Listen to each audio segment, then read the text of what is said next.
नमस्कार. पुस्तक वाचन चॅनलमध्ये मी अद्वैत ऐनापुरे आज घेऊन आलेलो आहे. दीपक मच्याडो लिखित कथा नाताळचा सूट. ही कथा त्यांच्या सारंगीचे सूर ह्या कथा संग्रहातून घेण्यात आलेली आहे. तर सादर आहे कथा नाताळचा सूट. समीरने कपाटातून सूटचं कापड काढलं. त्यानं तो सूटचा पीस बेडवर ठेवला आणि त्यावरून हात फिरवला. रीड अँड टेलर ब्रँडच्या त्या कपड्याचा फील आणि फॉल उत्कृष्ट होता. असायलाच हवा होता. पैसे पण तसे मोजले होते. आता जाऊन जॉय टेलर्सकडे तो सूट शिवायला टाकणार होता. परफेक्ट फिटिंगमध्ये जॉय टेलर्स यांचा हात धरणारं कोणी नव्हतं. समीर बेडरूम समोरील आरशासमोर उभा राहिला आणि सूटचं ते कापड आपल्या अंगावर टाकलं. हा सूट आपल्या अंगावर चढल्यावर आपण कसे राजबिंडे दिसू याची तो कल्पना करू लागला आणि तो सुखावला. होय, माझा नाताळचा सूट, समीरचा ख्रिसमस सूट. या वेळेला तो लोकांच्या नजरा आपल्यावर फिरवणार होता. त्या सूटमधील त्याचं रुबाबदार रूप घेऊन तो इम्प्रेशन मारणार होता. आणि मग तो स्वतःशीच हसला. सारे लोक गेले तेल लावत. हे तो सगळं सानिया करता करत होता. सानिया, त्याच्या हृदयाची धडकन. सानिया त्याच्या पंचक्रोशीतीलच एक मुलगी. अत्यंत सुंदर नसली तरी सुंदरतेच्या व्याख्येत सामावणारं असं देखणं रूप होतं. गव्हाळपणातून गोरेपणाकडे झुकणारी सतेज कांती, पाणीदार डोळे आणि चेहऱ्यावर विलसणारी बुद्धिमत्तेची चमक यामुळे ती चटकन दुसऱ्याचं लक्ष वेधून घ्यायची.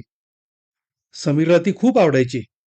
परंतु अजूनपर्यंत समीर तिच्या सान्निध्याच्या वर्तुळात पोहोचू शकला नव्हता. तिच्या नैसर्गिक आकर्षणामुळं तिच्या भोवती अनेक युवक मधमाशांसारखे गिरट्या घालीत असायचे. आशिकांची तिला कमतरता नव्हती. इलाक्यातील श्रीमंत आणि देखणे तरुण आणि इतर सुंदर तरुणी असा तिचा एक स्वतंत्र गोट होता. त्या सवत्या सुभ्याबाहेर सहसा तिचा वावर नसायचा. म्हणून जवळीक साधण्याचा प्रयत्न करून देखील समीरला तिच्यापर्यंत पोहोचणं शक्य झालं नव्हतं.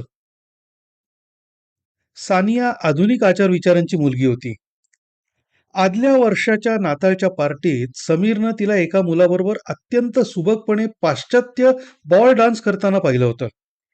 समीरही तसा मॉडच होता, पण तसा डान्स करणं त्याला जमत नव्हतं.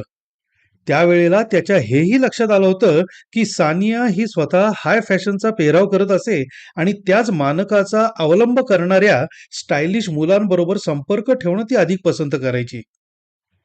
सानियाशी काहीही संबंध नसताना देखील तिला दुसऱ्या तरुणाबरोबर नाचत असताना पाहून त्याच्या मनात एक सूक्ष्म असूया जागृत झाली होती. परंतु तिच्या अंतर्गत चक्रव्यूहाचा भेद करणं त्याला शक्य झालं नव्हतं. त्याच वेळेला त्यानं एक दृढ निश्चय केला होता. भले आपला अभिमन्यू झाला तरी चालेल, पण तो प्रयत्न मात्र करणार होता. त्यानंतर त्यानं डान्स क्लासमध्ये प्रवेश घेतला आणि आश्चर्य असं की पटकन तो स्टेप्स शिकू शकला होता. जाईव, फॉक्सट्रॉट आणि साल्सा यामध्ये तो काही महिन्यांतच तरबेज झाला. पब्लिक स्पीकिंग, व्हॉइस मॉड्युलेशन असेही क्लास त्यानं केले. आणि जसा पुढचा नाताळ आला तसा त्यानं एक सुंदर सूट देखील स्वतःकरता बनवायला घेतला होता. ह्या नाताळच्या पार्टीत तो सगळ्यांनाच इम्प्रेस करणार होता. मग तो सानियाकडे जाऊन म्हणणार होता, मे आय डान्स विथ यू? मग तिला वश करून घेणं दूरची गोष्ट नव्हती. सूटची ट्रायल देण्याकरता तो एकदा गेला होता, परंतु फिटिंगमध्ये काही उणिवा राहिल्यामुळं आणखी काही दिवस गेले. 21 डिसेंबरला फायनल फिटिंग झाली. पण टेलरकडे खूप ऑर्डर्स असल्यामुळे सूट 24 डिसेंबरच्या रात्रीच तयार होईल असं सांगण्यात आलं. ख्रिसमससाठी हवाय ना, 100% तयार करून देऊ, जॉय टेलर्सच्या शमीमनं आश्वासन दिलं. 24 डिसेंबरला ऑफिसमध्ये असताना समीरला येणाऱ्या रात्रीची उत्कंठा होती. रात्री 10:30ला चर्चमध्ये होणारी नाताळची मिस्सा, नंतर शाळेच्या ग्राउंडवर असलेली ख्रिसमस पार्टी. दुर्दैवानं त्याच दिवशी ऑफिसमध्ये अचानकपणे काम निघाल्यामुळे तो घरी पोहोचता पोहोचता 9 वाजले होते. जॉय टेलर्सनं दुकान रात्री 10 वाजेपर्यंत उघडं राहील असं आश्वासन दिलं होतं. घरी आल्याबरोबर तो आपल्या बाईकवर जॉय टेलर्सकडे जायला निघाला.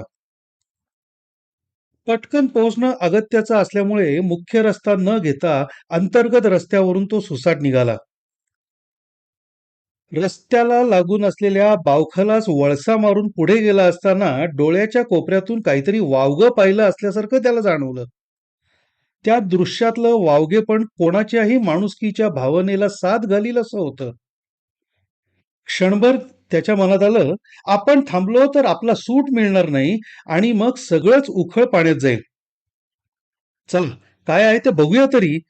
या विचारानं त्यानं गाडी थांबवली. त्याने बाईक फिरवली आणि बावखलाकडे आला. आपल्या हेडलाईटची ज्योत त्यानं बावखलात फेकली आणि त्याच्या अंगावर शहारा आला. ऍक्टिवा स्कूटर सारखी दिसणारी एक सफेद रंगाची दुचाकी पाण्याजवळ आडवी पडली होती. एका व्यक्तीचे पाय बाहेर आणि शरीर पाण्यात असं दिसत होतं. एक मन त्याला सांगत होतं, बाबा रे, वर्षभर ज्या क्षणासाठी, जे प्राप्त करण्यासाठी झटलास, तो क्षण जवळ आहे. 10 मिनिटात पोहोचला नाहीस तर तुझा सूट मिळणार नाही. मग कुठलं इम्प्रेशन आणि कुठली सानिया? पहिला जाऊन सूट आणूया का? असाही स्वार्थी विचार त्याच्या मनाला शिवून गेला.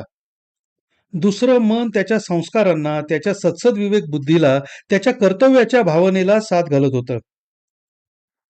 दुसऱ्याच क्षणी सूट गेला उडत असं स्वतःलाच म्हणत हेडलाईट तसाच ऑन ठेवून तो बावखलात उतरला.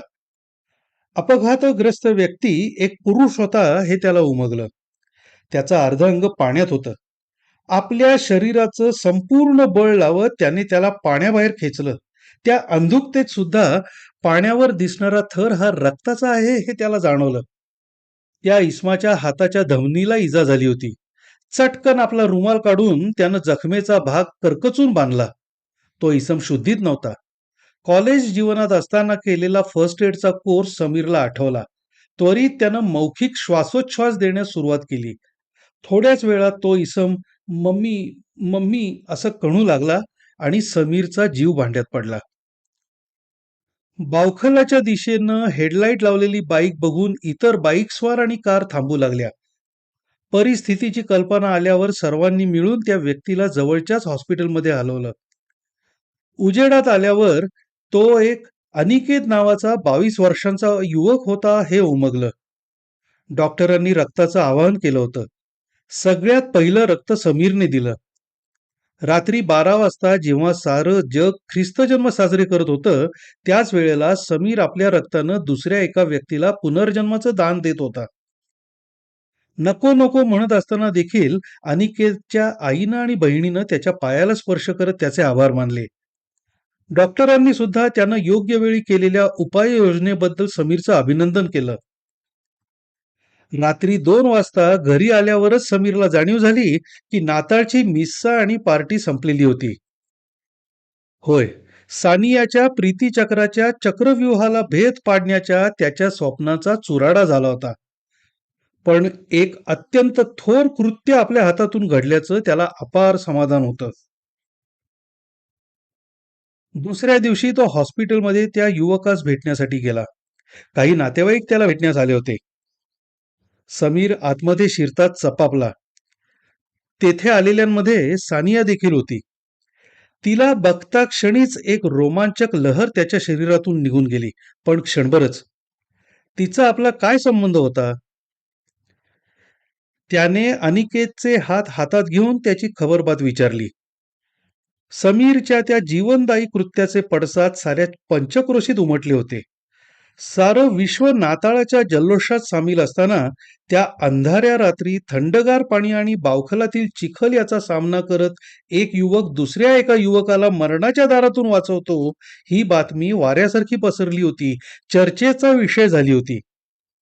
आताही उपस्थितांना त्याची ओळख करून देण्यात आली. जशी नातेवाईकांची गर्दी वाढली तसा त्यानं निरोप घेतला आणि बाहेर पडला. समीर, मागून हाक आली. त्यानं वळून पाहिलं.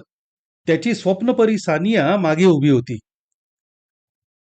समीरचं हृदय धडधड करू लागलं होतं. हो, म्हणजे तुम्ही मला हाक मारली का? त्यानं सानियाला विचारलं. तिच्या डोळ्यात कृतज्ञता आणि आदर भावना असे मिश्र भाव त्यास आढळून आले. समीर, अनिकेत हा माझा मामेभाऊ. माझा स्वतःचा सख्खा भाऊ नाही आणि तोच मला भावासारखा आहे. आम्ही खूप क्लोज आहोत. त्याचा प्राण तू वाचवला नसतास तर. तिच्या डोळ्यात चटकन पाणी भरलं आणि ती आपल्या रुमालानं आपले ओले डोळे टिपू लागली. सानिया, समीर चाचरत म्हणाला, ही सगळी देवाची इच्छा. मी नशीबवान आहे.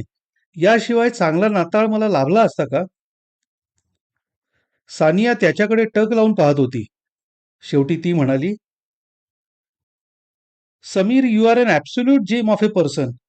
तुझ्यासारखा निस्वार्थी, सहृदयी आणि कर्तव्यनिष्ठ तरुण जर कोणा मुलीला जीवनसाथी म्हणून मिळाला, तर ती आयुष्यभर सुखी होईल. होय. आणि अशा तरुणाला जर तुझ्यासारखी जोडीदारीण मिळाली, तर त्याच्या जीवनाचं नंदनवन होईल हे नक्की. Sameer, are you serious? म्हणजे मी तुला. सानियाच्या ओठांना थोडासा कंप आला होता. गालांना सौम्य लाली चढली होती. संकोचानं तिनं मान झुकवली. Yes Sania, I have always loved you. तू माझी होशील? माझा हा नाताळ तू आयुष्यातला सर्वात अविस्मरणीय बनवशील? नाही समीर, हा नाताळ मला तुझ्यासाठी अविस्मरणीय असा करता येणार नाही, सानिया म्हणाली. क्षणभर समीरच्या पायाखाली वाळू सरकत आहे असा त्याला भास झाला. समीर, हा नाताळ आपल्या दोघांसाठी मला अविस्मरणीय बनवायचा आहे. I have fallen in love with you Sameer. त्याच्या स्वतःच्या डोळ्यातून वाहणाऱ्या आनंदाश्रूंच्या पडद्याआडून सानियाचे भिजलेले डोळे त्याला दिसलेच नाहीत. 4 महिन्यांनंतर मोठ्या धूमधडाक्यात पार पडलेल्या त्यांच्या लग्नात वेगळा सूट शिवायची त्याला गरज पडली नव्हती.